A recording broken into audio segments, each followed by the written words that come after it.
Rachel Harvey.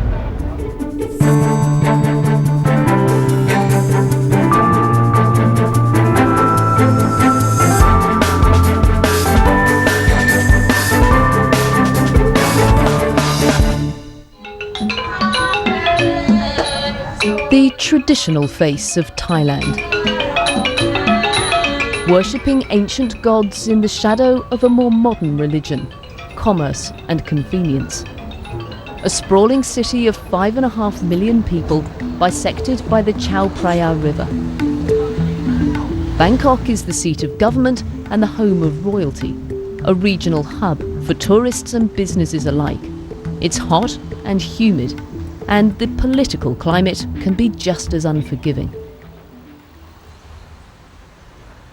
Sukhumban Paripat, the governor of Bangkok, begins his day at dawn.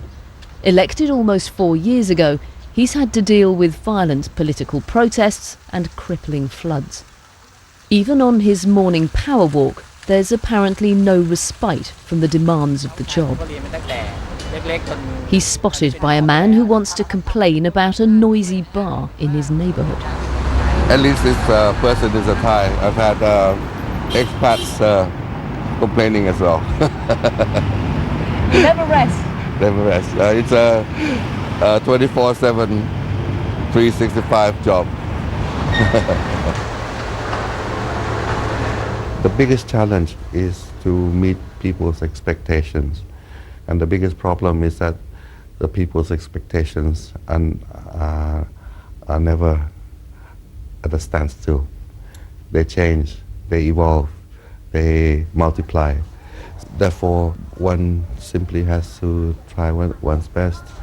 I think giving people the confidence that you care is the most important part of my job. The trappings of office here reflect the status of the man. Mr. Sukhumban is not just governor of Thailand's capital, he's also related to royalty, a cousin of the revered king. The role of governor commands an official salary of about $3,000 per month, a figure Mr. Sukhumban says does not accurately reflect the responsibilities and demands of the job. The best time to work where paperwork is concerned is after the official office hours are over. So I often stay until 7 or 8 o'clock. Otherwise, there's no average day.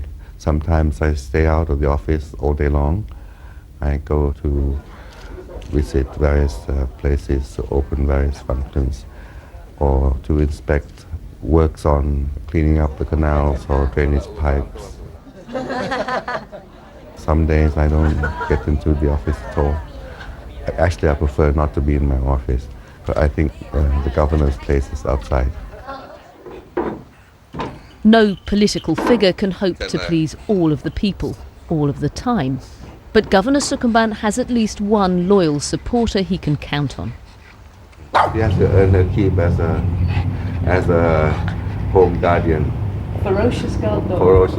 Ferocious guard dog. And the governor has another useful attribute for an ambitious politician. I'm fortunate. I don't have to sleep so much. I can get away with 4 hours of sleep a day. Much like the governor, Bangkok is a city which never sleeps. People here are constantly on the move, or at least trying to be. Dealing with Bangkok's notoriously bad traffic is a constant challenge. There are plans to expand the train and the metro systems, but at some point, most people will find themselves confronted with jams like this. And the easiest way to negotiate these clogged roads is on the back of a motorbike. Jum has worked as a two-wheeled taxi driver for 8 years. She once tried working in an office, but she prefers the freedom of the open road. I think this job gives me a decent income and independence. I like it because I don't need to wait for other people's orders. Since I started doing this, I have learned so much. I meet lots of people and go to different places.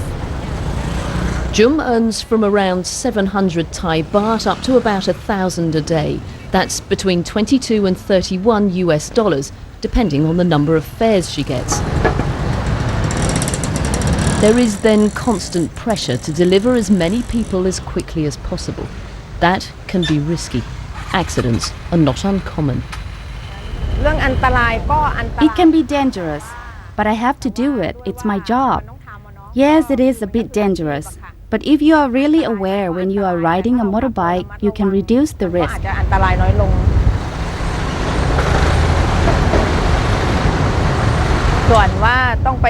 Sometimes we have to ride next to big cars or zigzag in and out of the traffic.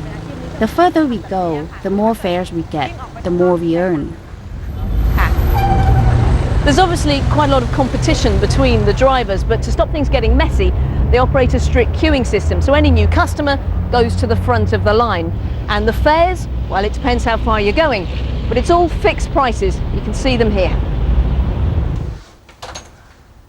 This single room is Jum's base from Monday to Friday. But at the weekend, she heads home to a neighbouring province where her 2 teenage sons live with their grandmother.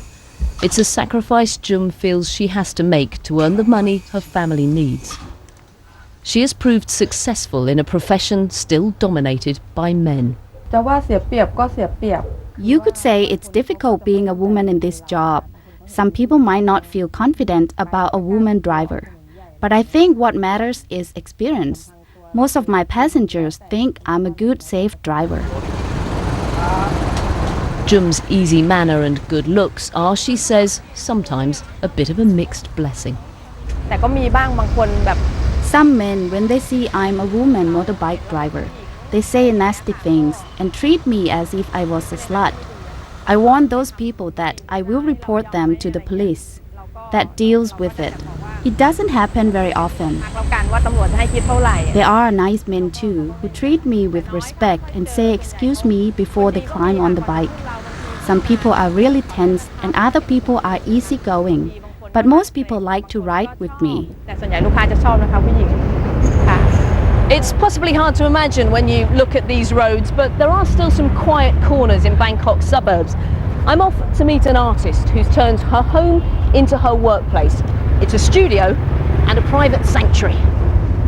Okay, go.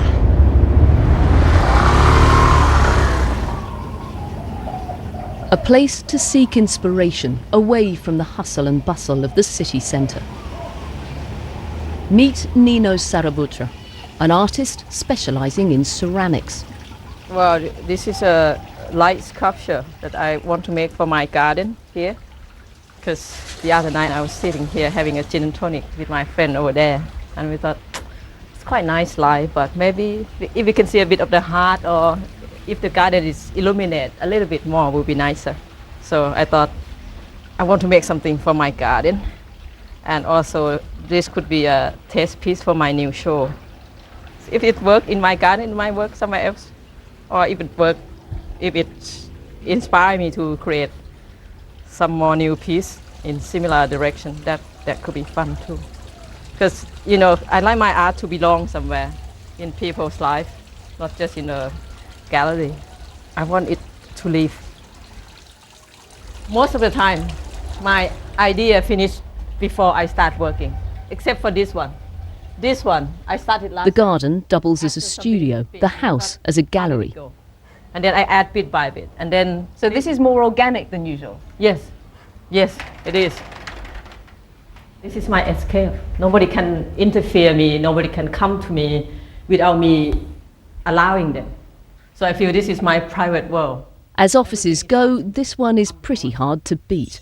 But the lines between work and home are blurred. The moment you've got inspiration, you can just go to work. Yes. Nino spent 17 years in advertising before concentrating on her art full-time. She's never regretted the decision, even if her income is less predictable now. Well, I have one show a year, one solo show, which I sold some work, and that's the main income now. And then after the show, the art moved back to my studio, and then I have lots of people visiting dinner party, or sometimes people come for lunch. So that's, I think equal. I sell half of my work at home. I'm going. a high-octane antidote to the solitude of the creative process. Playtime is as much a source of inspiration to Nino as quiet contemplation. Though you wouldn't necessarily associate the thrills and spills of wakeboarding with the delicate finesse of ceramics. Oh, why not? There's many dimensions of life. I know artists who snowboarding or do other things. I like that too. You need variety in life. That's the fun of it. Otherwise I'll be meditating at home all the time. That's, I don't know, too young for that. It's the energy, I think. And it's, I feel comfortable here in Bangkok. Lots of friends, lots of things to do, lots of things happening. And it's the city that I feel like home. Coming up in part 2 of the programme, we explore Bangkok's hidden backstreets by bicycle and get a bird's eye view of the city with a millionaire property developer.